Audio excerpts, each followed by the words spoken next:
April 5th, AD 33. Finally, we arrive at Easter Sunday. Jesus gloriously, triumphantly rises from the dead, not only on the first day of the week, but really on the first day of the new creation. As we read the gospel accounts, we see that it's the women, followers of Jesus, who discover the empty tomb, then run to tell the rest of the disciples. But what is the significance of this? That it was women who were the first to discover the tomb and to be the eyewitnesses of the resurrection. So as this week draws to a close, it's worth stepping back and asking, what can we learn about God's sovereign and eternal plan as we watch Him orchestrating not only this week, but really all of eternity for our good and for His glory?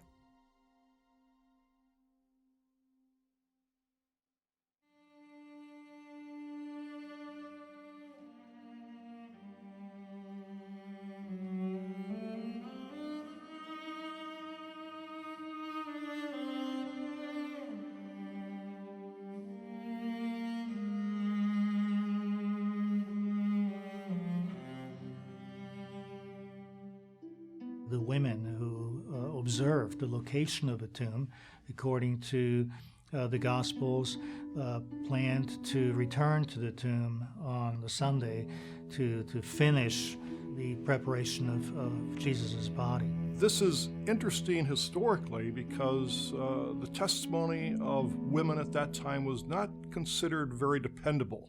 It was not usually considered a firm basis for a legal charge, for instance, at that time. So the fact that our Gospels are unanimous in including the women as primary witnesses to the resurrection of Jesus strongly suggests the historicity of that particular moment.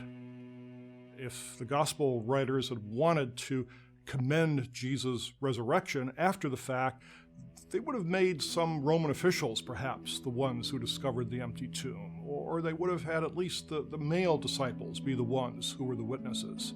The fact, again, that our Gospels talk about the women as the witnesses is just one of those many little items that suggests what we have in our Gospels is not something fabricated after the fact to explain the empty tomb. It's actually the way things happened on that original Easter morning.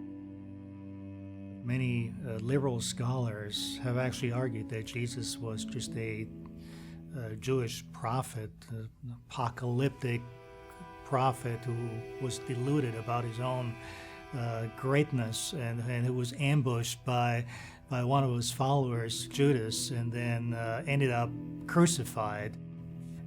It's probably nowhere clearer than in the Gospel of John, who goes to great lengths to show that everything that happened to Jesus, especially in the final week, happened both according to God's predestined, foreknown plan, and also with the full knowledge of and anticipation of Jesus himself. So I think that's very, very important even for our salvation, ultimately. He was buried and then rose for us according to the Scriptures. It's the culmination point of God's history with His people, and it's also the heart of the gospel.